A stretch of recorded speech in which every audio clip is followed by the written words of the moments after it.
There are days when our weather makes history. Columbus Day, 1962. 7 people die as a fierce storm tears across the Northwest. Thanksgiving Day, 1983. 250,000 people lose power. And on Inauguration Day, 1993, a deadly storm packing 80-mile-an-hour winds sends more than 800,000 homes, businesses, and streets into the dark.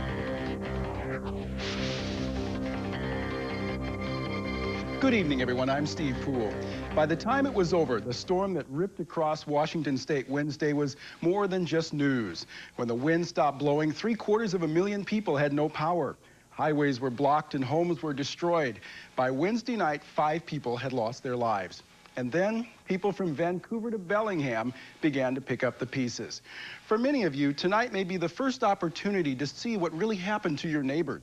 In fact, this may be your first night with enough electricity to power your TV set. So for that reason, in the next hour, we will replay the events, which began with the first reports of high winds Wednesday morning. We'll show you our special KOMO programming covering the disaster, the recovery, and some examples of the Northwest spirit, a spirit that helps us get through days like these. So let's start where we started here at KOMO early Wednesday morning. Just like everyone else, we ran outside to see what was going on. And from the roof of the station, KOMO's George Siegel first told us that this was no regular storm. Well, Steve, excuse me if I barely heard what you were saying. The wind blowing against the Space Needle up here is creating quite a noise.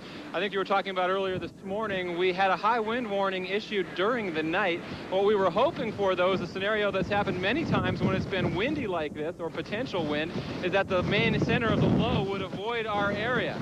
We're getting wind gusts over here a few minutes ago that literally blew me over, and our cameraman's struggling to hold onto the camera right now. I would say the winds up here right now are in excess of 50 miles an hour, but we were watching the development of this, and the worst scenario obviously happened, and it's moving right over us and causing these winds. Through the Puget Sound area this morning. The State Patrol just closed the Evergreen Point floating bridge because of high winds. As you look at pictures of downtown Seattle and people trying to cope with the wind storm that's pushing through right now. It's also rough driving the Tacoma Narrows Bridge, the West Seattle Bridge. In fact, you can expect problems in almost anywhere there's a bridge or overpass. We understand the I-90 bridge is still open, but as we mentioned, the 520 bridge is now closed. KOMO's John Larson is on the 520 bridge. John, what can you tell us now? We're going to have to wait for the winds to die down. It is clearly too windy still out there to open the bridge up.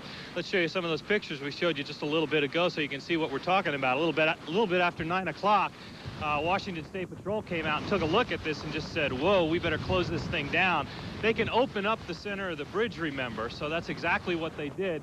The belief is that that somehow alleviates the pressure of the waves slamming against the bridge.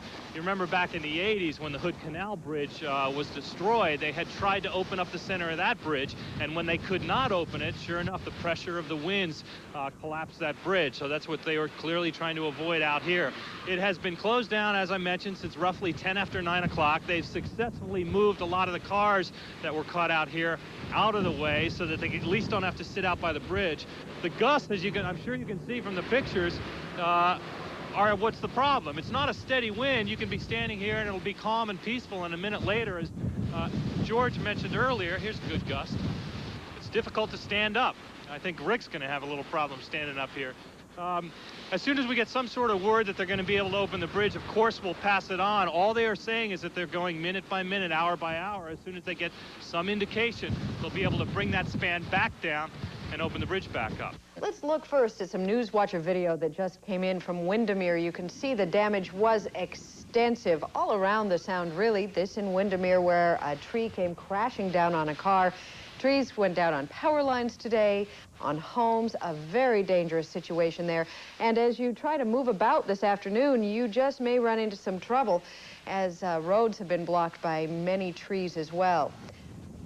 Take a look at Alki. This is earlier this morning. Now, this is around the other side of the point there, and you can see the waves that were crashing up on that area there. Boy, to be in one of those apartments out there might not feel all that safe, but at any rate, here's what's been happening earlier this morning. Some of the peak gusts that were recorded when we were in the midst of the worst part of it, up to 80 miles per hour near Enumclaw, in the 70s through the Hood Canal Range, and sustained winds of 60 to 70 miles per hour in the Seattle area. It's been rough. Of course, at that hour, we were only just beginning to understand how rough it was going to get across western Washington. As the morning rolled on and our crews in the field got back to us, we began to see the big picture. And by the time our 5 o'clock newscast was prepared, we could see the big picture was staggering. You're watching KOMO TV4 in Seattle. Now, live at 5 o'clock, KOMO News 4. Fallen trees, blocked roadways, and thousands of people are left without power as high winds and rain sweep through the Puget Sound region. Governor Mike Lowry has declared a state of emergency, freeing up the use of state resources to help local communities hit by the storm. As we begin our Team 4 coverage, KOMO's Emily Langley reports 2 people were injured when a tree hit their home. The huge firs around this home were dropping branches, and then suddenly it got much, much worse. So we were out back bringing the dog in, and as we were coming back, the wind was just pushing, the trees were swaying big time, and so I seen it coming. I said, hurry up, and the tree came down and it fell on her. 19-year-old Karma Wentz is doing fine tonight. She was checked at the hospital, but not admitted. A beam hit one man inside the house when the tree fell. He suffered a back injury. The house is a real mess. Broken glass and gaping holes in the roof. And we're waiting to serve you. Come on in. At local stores are run on flashlights, batteries, portable radios, and candles. Some folks stopped here on the way home to stock up, not sure what they would find at the end of their drive. Diane Kirby arrived home just moments after a huge fir tree fell in her front yard, blocking the road in front of her house. It looked like a bomb hit. That was my first thought, you know. I thought, oh, why us? The power and phone lines are down. The backyard fence is history. And the big tree didn't just mess up things above ground. It pulled up the underground piping for the Kirby sprinkler system. Others will have a nasty surprise when they check on those cars they left so carefully parked. Neither rain nor snow nor windstorm is stopping the mailman. Today, it's a bit of an obstacle course. But the cleanup has already begun with this front-end loader scooping up the green stuff. In Auburn, Emily Langley, KOMO News 4. Governor Lowry has declared a state of emergency in western Washington. He wants to make resources available to particularly hard-hit areas such as South King and Pierce counties. This is the case for a 5 couple who narrowly escaped death this morning when a tree crashed into their bedroom. Liz Roca has the story. Mike Seiler is lucky to be alive. Just minutes before this huge oak tree crashed through the roof of his apartment, Mike and his wife Dawn were asleep in this bed. Next thing I knew, I could hear it coming down. I grabbed her. We were about right here. And it hit, and it was like crawling the floor on our knees, and we just raced the tree all the way to the living room. The tree, heavy with rainwater, ripped through the Seilers' bedroom about 8 this morning and landed right in the middle of their bed. It was quickly cut up and removed for fear it would do more damage falling through the floor. But that isn't all. Some of the tree's larger branches also sliced through the couple's guest bedroom. And a short time later, the last of the tree crashed down and demolished the carport. It wasn't a crack, it was a boom. I thought this whole entire place was gonna go. As luck would have it, this van was parked in just the right spot. It stopped the tree from crashing through to the apartment below. Meanwhile, with the entire back half of his apartment now open to the sky, Mike is trying to salvage what valuables he can and move them under cover. But some things are gone forever, like computer equipment, furniture, and mementos. And you're not insured? No, not insured. My wife, she just can't even handle it. She doesn't even want to be around here. While Seiler's wife rested at the home of a friend, Mike and other friends tried to gather essentials the couple might need in the days ahead. Although today his future looks bleak, Mike says, we're fighters. We'll come back. In Fife, Liz Roca, KOMO News 4. Meanwhile, the Red Cross is providing the Siler shelter tonight. You know, the 520 bridge across Lake Washington is also closed at this hour. High winds closed the bridge this morning and apparently damaged the bridge, keeping it closed. And KOMO's John Larson joins us now to tell us about the latest. John, how soon is it going to be back open? They say it will be open sometime in the a.m., and they won't make any commitments whether or not that's before or after the morning rush hour. Now, when transportation officials went out on the bridge this morning, this is what they saw. 70-mile-an-hour winds and waves crashing up against the south side of the bridge. Standard operating procedure demands that anytime it goes over 50 for 15 minutes, they shut the bridge down. Now, they raised the center section, that movable section of the bridge, they raised it to protect the bridge. That is also the section that they now tell us where the locking mechanism has been damaged. Obviously, traffic was backed up for hours, people trying to untangle themselves from that mess. We are told that the people who have worked for maybe 10, 20 years at DOT can't remember the last time both the I-90 and the 520 bridge were shut down all within an hour. KOMO's Todd Pottinger joins us now live from Auburn to continue our Team 4 coverage. Todd, what's the latest out there? Well, Eric and Lynn, this tree is not going anywhere. This tree fell down about 9 this morning. About a 100-foot Douglas fir tree that fell down when the ferocious winds came through. The wind has been, of course, replaced by the rain this evening. Joining me now is Esther Verbata. This is your home. What was your reaction when you drove up? You left, I guess, with your children. What was your reaction? I couldn't believe that the tree was uprooted. I never in my wildest dreams thought this tree would come up. It was scary. I thought my insides of my house would be totally devastated, but it hasn't caused any seriously bad damage. Just a lot of mess to clean up, and I'm thankful nobody was hurt, and me or the children weren't home. So. Yeah. That's good news. Thanks very much, Esther. Of course, that is very much a relief for the Verbata family. Let's show you some pictures in Tukwila. The damage there. This is at an apartment house whose roof blew off. 25 units, folks, left homeless tonight. They are in being cared for in a church nearby by the Red Cross, so that is good news there. But obviously, the damage has swept through from Auburn up to Tukwila and throughout the Puget Sound area. Keith Eldridge is dealing with the situation on the east side. Keith? Good news over here on the east side is that I-90, as you see behind us here, is wide open. It opened at 3 o'clock this afternoon. You can see the headlights and the taillights of cars as we look westbound back toward the city of Seattle. The bad news is, however, as those commuters get home, most of them are going to find their homes are darkened by power outages. The high winds and power problems are affecting the water supply in several neighborhoods. The Edmonds sewage treatment plant lost power this morning, and now authorities are asking people there not to use any water, or at least as little as possible. KOMO's Bob Thronson joins us now live from Edmonds. What's the latest information you have out there, Bob? Well, Eric and Lynn, I tell you, I've been in this business a long time, but this is the first time I have ever stood on a street corner in the middle of a city, downtown, and over my shoulder, what you see is raw sewage in the street, in the gutter. Here's the problem with the Edmonds sewage treatment plant. Their power went out at 9:30 this morning. They can't pump it. They can't treat it. They had a backup system. The backup depended on Bonneville Power Administration power. There was no power. That failed. They are reduced to pumping raw sewage, probably 8 million gallons in the course of a day, out of the plant, here into the street, letting it run down the gutter and on into the wetlands. Do you have any idea what sort of health concerns they're looking at? Have you been able to touch bases with them yet? We haven't talked to the health department. We know they're monitoring. We know they're checking it. And I know this is bizarre. It's just crazy.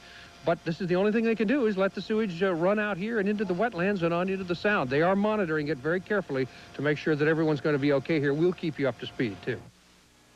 You know, Bob lives in Edmonds. I think you can tell he was pretty amazed at what was happening to his town. As the night rolled on, our KOMO news watchers began sending in their home videos of the storm. You'll see what they saw when we come back.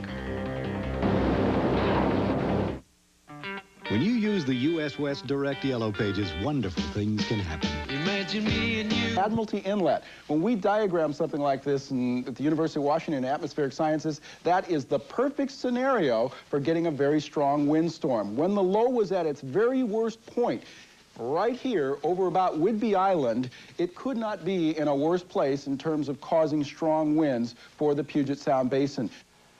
So that's the weather explanation for what happened. Now, at 10 o'clock Wednesday night, we did something we don't usually do around here. We preempted network programming to bring you the latest news on the storm. And like they seem to do every time a big story breaks, our viewers came to our aid, sending us home video of the damage in their own neighborhoods. KOMO News watchers set their cameras rolling. Bringing us the neighborhood feel. The amateur photographers are helping us show you the damage wrought by today's storms. Let's start on Capitol Hill. This was videotaped right at about 16th and Highland Avenue up on Capitol Hill. And here again, we go with these uprooted trees that were causing so much trouble throughout the day. You see all this, Len, I think you could really get a sense of why we have so many people without power. We are fortunate here in the Northwest to have all of our beauty, but boy, when the trees turn around, they can really cause some damage. This is in Lake City. Take a look at what happened out there. Boy, from south to north and all over the place, we have this, it looks to me to be a trailer on its side, or maybe a power pole hit it. And just a lot of devastation. Lake Forest Park here, this gentleman here, I think in just a minute, is actually going to take us inside his living room and give us a tour of the house. Actually, that looks like the kitchen at this point. But it's just, he's ankle deep in insulation that fell when the roof gave way. And unfortunately, he, like I hope everyone affected by any damage whatsoever, has insurance. Although I can imagine there are some insurance agents tonight who are girding their loins, so to speak, to go out there after it tomorrow. It's going to be a busy day for them. In the Windermere area, we have the same sort of situation. Look at this, a couple of cars just blasted by some trees that were uprooted. The wind was just taking these trees and their low roots and just poof, lifting them right up and onto property.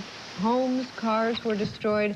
Just a mess. And what's so ironic about this is that all of this beautiful, foliage that we have around here, the trees, they seem so benign. And they until you realize just how heavy a tree is when it's not doing what it should be doing, obviously. I think this is from newswatcher Tyrone Maxey shot this in the Leshai area. Cars are driving around, falling trees falling on fences. It's just a constant litany, and I'll repeat it for you again, that one of the reasons why we get this is, of course, the ground gets kind of soaked with the rainfall. We had about ½ inch of rain with this storm. It's been cold for a long time. All of a sudden, you have trees with a very shallow root system, and over they go. Well, the story of the windstorm and downed trees, power outages, inconvenience, and of course, sometimes tragedy. But the fury of a storm can also be seen on a single street corner. KOMO's Brian Johnson and photographer Steve Brewer tell the story of 4th and Pike. The winds seem to blow right over the city, but there are cracks in the wall, and the winds find them.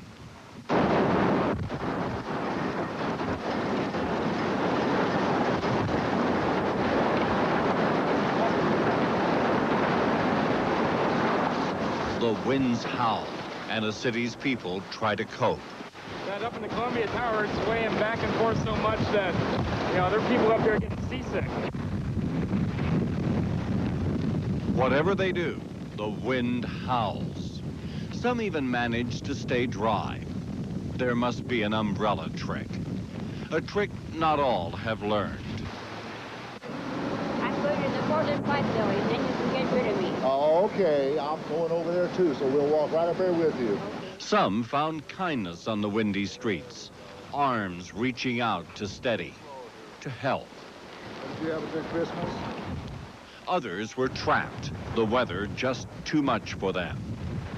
Once again, Mother Nature reminded us all just how very small we really are. For those of you who haven't had a chance to see what took place earlier today, we want to show you some of the pictures we captured around the Puget Sound region. We'll start with Auburn. We've had many houses damaged, trees falling on houses. We've had stores operating in the dark, people just really trying to scramble around and recoup what they can. This is some of the worst damage that we had around the South. A family very lucky to be alive. A couple people were injured there, and as you see in Auburn tonight, Steve, they're just trying to make do with what they can. Folks just trying to cope with everything, and there are other stories. Let's show you what happened near Providence Hospital. If you didn't get a chance to see this, this is incredible. Perhaps you know about the Sky Bridge near the Providence Hospital there, but the Sky Bridge itself was damaged, and part of it, actually, I think the upper portion of it was ripped off, and right out onto the roadway there. It sat and on the side of the road as well. I'm sure causing a lot of fright to anyone who happened to be in there at that time. We had a lot of that kind of damage really all over the Sound, very localized, where one house wasn't hit and the next was. Look at the folks on Queen Anne, these trees just uprooted. And Steve, you were explaining to us just why these trees are such a problem. Well, in so many cases, Lynn, you know, you get the moisture after we've been as cold as long as we have. It tends to saturate the ground pretty quickly. A lot of our trees around here have a very shallow root system, and you can see what happens when you get winds of this type of damage. Boy, it really comes through there and causes all kinds of problems, just ripping those trees up by their shallow roots. And some people have trees much larger and they stayed. Again, it's that pocket. You know, a personal story, I was one of the last people to cross the I-90 bridge, and the waves were just crashing over, and you can see in many areas like this at Alki. Sure, and this is the case at Alki. Just an amazing scene. Now, this is around the other side of Alki Point from there, but you can get an idea of just how bad it was. That, I think, is illustrative as any of the video we're going to be showing you tonight of all that has gone on this very historic day. So, when the wind swept into western Washington, it blew out power to hundreds of thousands of people. We'll take a closer look at how those people coped with being in the dark when we come back. Gas and oil furnaces weren't working either. As KOMO's John Larson reports, it was the beginning of a long, cold night. Many of Seattle's homes were not only dark tonight. Okay, this is the kitchen in here, which, as you can see, it's quite dark, standing in the dining room. They were also on the nippy side. Looks like it's a mild 59 degrees right now. The Muir household on Queen Anne Hill was on candle power this evening. Bernice said if the power doesn't come on soon... Probably think about going to a motel where they've got some heat. On the Sammamish Plateau, most homes were cold and mostly dark. The Wirtzes played board games and wished they had an emergency generator like their next-door neighbor. We're a little jealous of them. I think they're pretty lucky. My daughter thinks that she could have the Nintendo going if she had the generators, so she thought they were pretty lucky. But I think we're doing just fine. That next-door neighbor bought an emergency generator after the last blackout, and tonight was feeling a wee bit guilty about his good old common sense. Well, maybe just a little bit. But they're all welcome to come over anytime. And finally, back on the Muirs on Queen Anne Hill, there was plenty of time to read the newspaper. Tips about what to do in a blackout. Done that. If you had the range or oven on, turn them off. We did that. Plug the television, shut off the computer. We did that. Keep curtains and shades closed to retain heat. Yes. They say this power outage could last another 24 to 48 hours at 4 Seattle City. Over at the Tronson household, an anemic fire and some sputtering candles are making some kind of a dent in the darkness. It's fine. It's fun being the candlelight. I mean, I don't miss TV or anything, so. You don't miss TV? No. There's no shows I want to watch on, so I'll just sit at home and read. Dinner is cold salad and bagels. You don't realize what you think you always have, like to try to open the garage door and it won't open other than manually. You don't have a microwave, no, to take a flashlight into the bathroom. Now, one night without power is an adventure, but if it drags on into tomorrow... Hopefully tomorrow the power will come on, or else I'm going to go somewhere where there is power. I'm going to go to the mall, go shopping. What if there's no power at the mall? Then I'm going to sit here and do nothing. Turns out the hot spot in town is the local Olson's grocery store. It's running, kind of, on one generator. And dinner is on the way. We're having sandwiches and chips tonight. Sandwiches and chips. Look for some chicken noodle. Randy Shepard and Judy Foreman are stocking up for the long haul, however long that is. Got the camp gear out a while ago out of the garage and stuff, so we're just going to cook in the fireplace and make it work from there. For how long? Till whenever. However long it takes. Even though the power is out, people are not powerless. Thousands are taking charge and getting ready for what could be several days without electricity.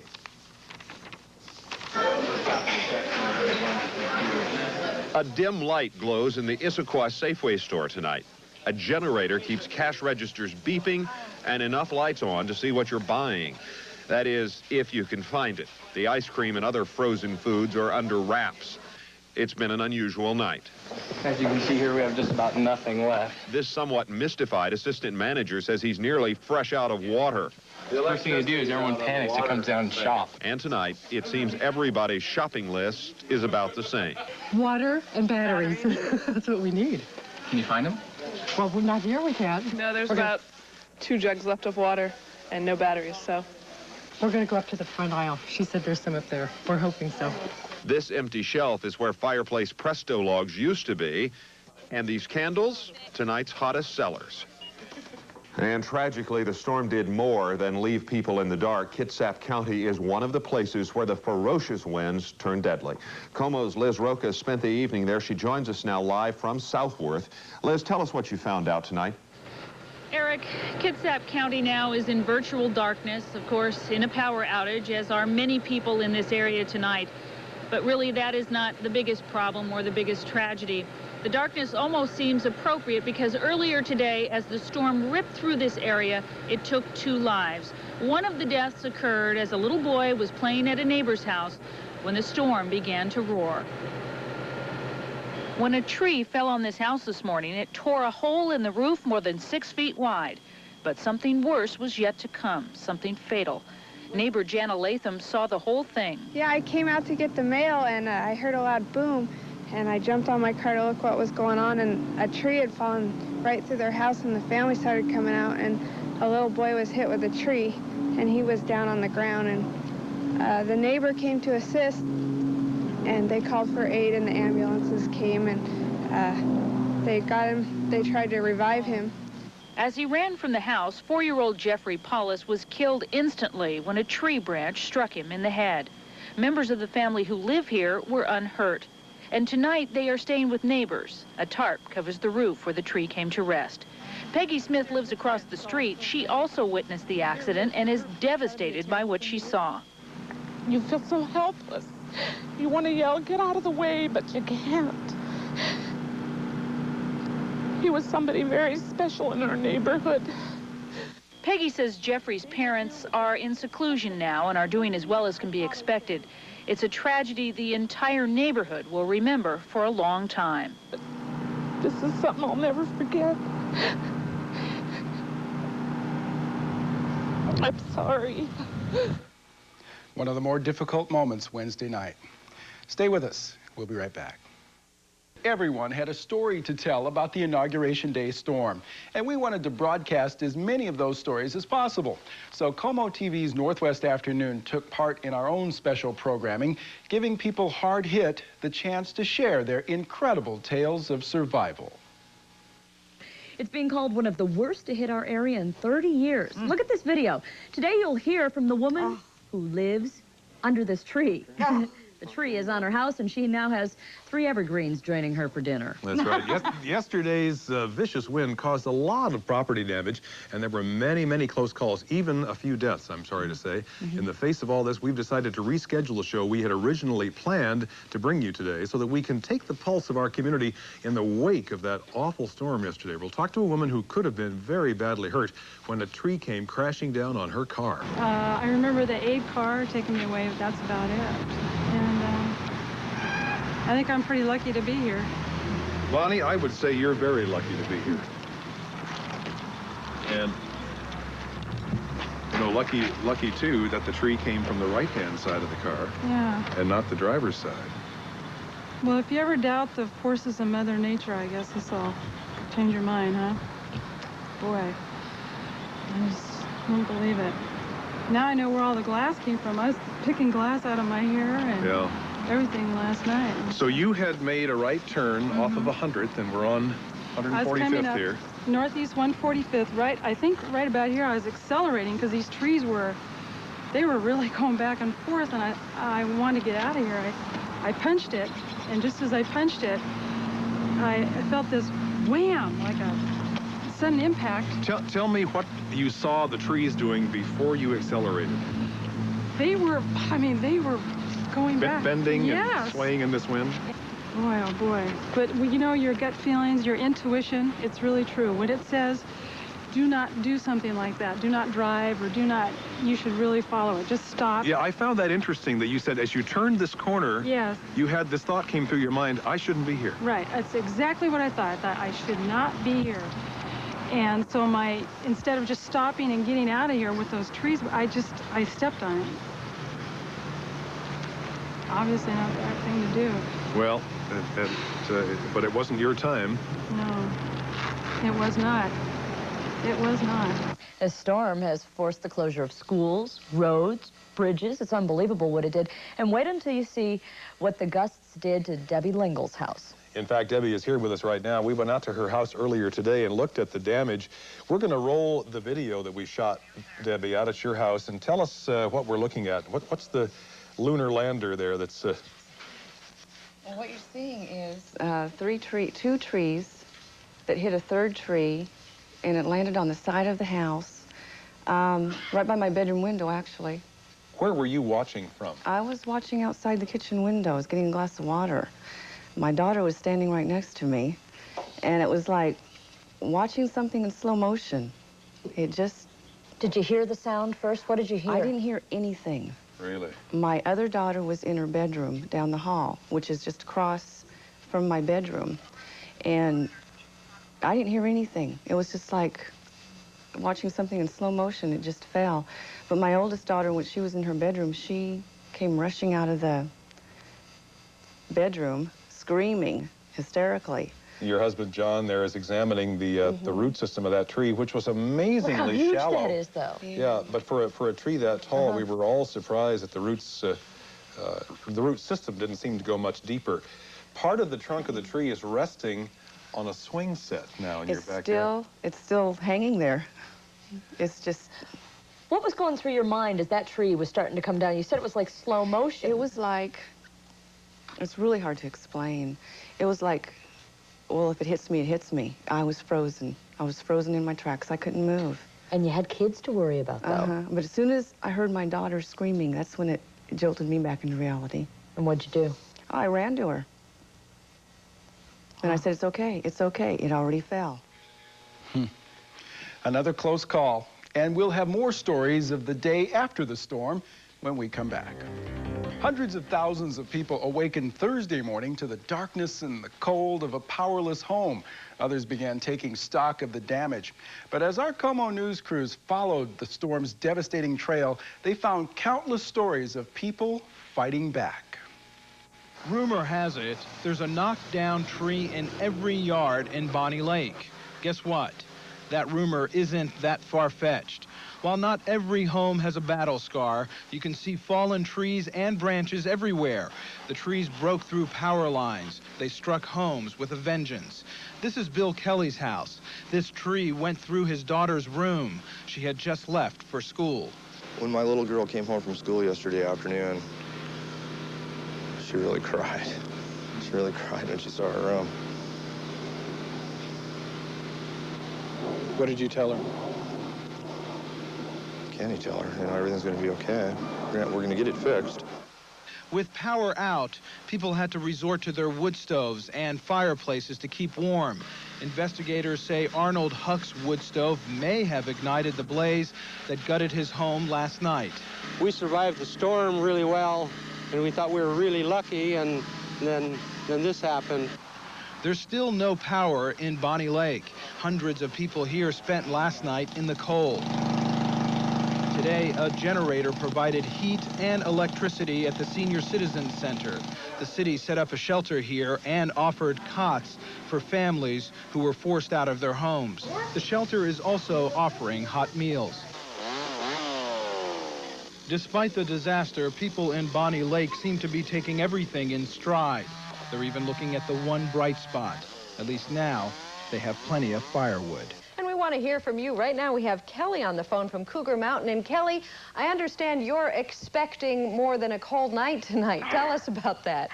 Yeah, I'm 7.5 months pregnant, and I'm on bed rest. And we're surrounded by woods, total trees all around us. And are they still standing?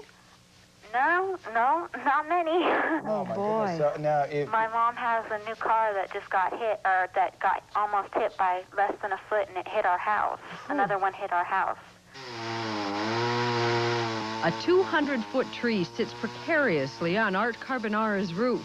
One slip and the 2-ton tree could slam into the porch and come crashing through the living room. It's Rick and Ben's job to cut this huge object down to size. Each time they cut away a 100-pound chunk of trunk, there's a chance the roof could collapse.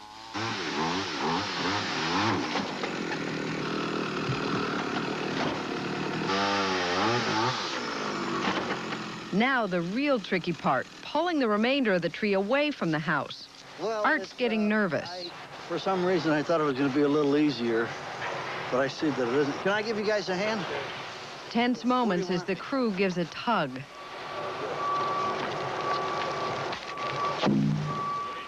Of course, since the storm, power crews have been working around the clock to re-energize Snohomish County. Crews are working in 61 separate locations, removing the huge trees that Mother Nature dropped on power lines. And 300 workers have been on the job since yesterday morning, and they only get the occasional cat nap for rest. So Snohomish County PUD has more crews coming in to relieve exhausted workers. Employees who've worked in this area for a long time say this is the worst damage they've ever seen. In some cases, electrical lines need more than just repair. They've got to be completely rebuilt out there. You're watching KOMO TV4 in Seattle. Now, live at 6:30, KOMO News 4. It's a vivid illustration of the windstorm's legacy in western Washington. Some areas brightly lit as always, some areas still pitch black and waiting desperately for the power to return. And one of the hardest hits areas, obviously, is the east side. Reporter Michael Hanna joins us now live from Kirkland. I was over there today in the Bellevue area. I know some stores have even stayed open right through this power outage. Michael, what's the situation there now? Well, Eric, I'm here at a hardware store at the Totem Lake Mall in the Kirkland area, just east of Seattle. This is a popular place right now because it's one of the few places around here where you can still find one of these, a flashlight. Now, the light that we have on right now is supplied by the generator in our live truck. Turn that light off, and this is what you get. This is how folks in this part of the region have been doing their shopping for the past 2 days. Some of those folks are no doubt asking, why is this taking so long to get the power back on? KOMO's Todd Pottinger went out tonight to find out. Puget Power needs help, a lot of it. It borrowed this crew from a job on Fort Lewis and brought in crews from as far away as Sacramento. Since midday yesterday, it's tripled its staff to 3,000. You need the walker system. Just copy this down. Hi, this is Bob Carlson. Like I say, all 18 will be there. And this is the company's nerve center, Puget Power's headquarters in Kirkland. Well, that's our game plan, is try to get these guys some rest. Here, they dispatch crews, keep a running total on lights out, and next door, they keep track of it all. This big board shows all of Puget Power's lines from the King County lines south to Olympia.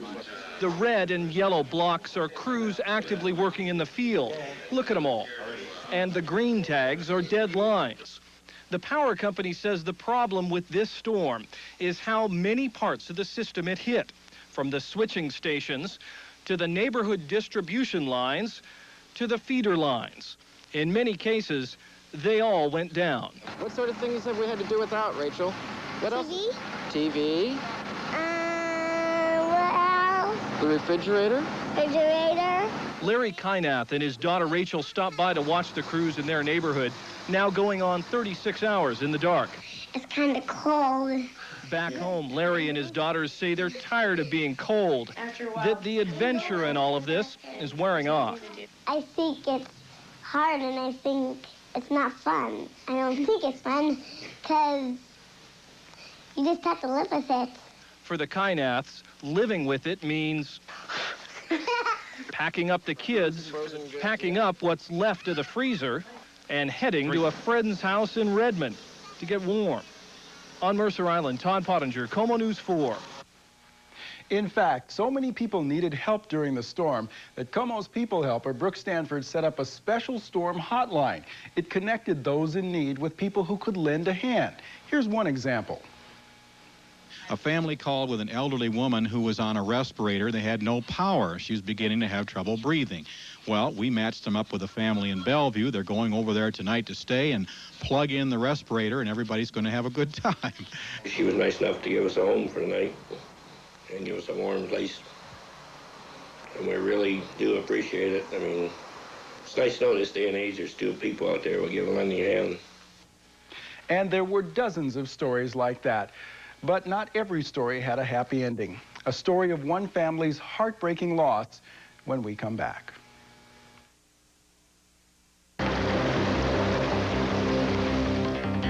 The images of Wednesday's storm swept us all up in amazement and wonder. We see the fallen trees, the homes in the dark, the traffic stalled as the freeways and bridges bow to the wind's power. Well, you can clear away the rubble, restore the power, reopen the bridge. But as KOMO's John Sharifi reports, for some, the marks of this storm will be visible forever. All he was trying to do was help. Wednesday morning, at the height of the windstorm, Pat Moon was driving on Highway 18 when he saw a fallen tree on the road. He could have turned around, gone another way, but he didn't. Instead, Pat got out, found someone with a chainsaw, and began cutting.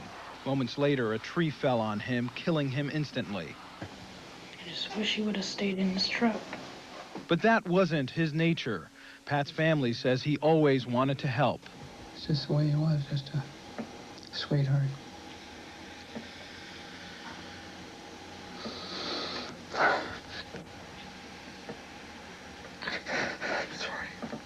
Pat and his father were very close. They talked or saw each other almost every day. When he'd leave, he would always put his arm around me and give me a kiss on the cheek and say, "I love you, Dad." Can I miss that? Pat followed his father's footsteps and became a truck driver at Stoneway Concrete. He had 18 years on the job. This was his truck. Pat had a wonderful sense of humor. His co-workers remember him as someone who could make anyone laugh. I'll miss his smile. He had a real special smile, and he was just the sweetest man. Pat Moon had 4 children. His youngest, 3-year-old twins. And told him that there's a new star up in the sky, and that's Daddy looking down on us, and that he's up in heaven now. One of the twins doesn't understand. He keeps asking for his daddy, and anybody who walks in the door, he looks to see if it's his daddy. One day, his son will realize what he's lost, and the passing of time may not make it easier. I guess I just haven't figured out why God takes the good ones. John Sharifi, KOMO News 4. A tragic story. And this makes it even more tragic. The family's medical insurance runs out in just 2 months. Pat's co-workers at Stoneway Concrete have set up a fund to help the family. For more information, you can call 226-1000. That's 226-1000. Stay with us. We'll be right back. Day Storm. Good night, everybody.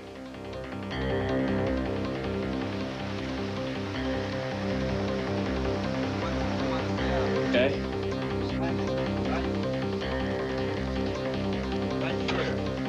Looking at the trees back there, they keep swaying back and forth. See, I have it. Something else there, so I was standing right there. And I didn't have shoes on it, because it's still fairly early in the morning. So then I seen them trees over there, so I decided I better go and put my shoes on. So I have a pair. Table. Tried to go out the front door. I couldn't at first. I couldn't go out the back door. So I did finally make it. I did finally go out the back. Come out.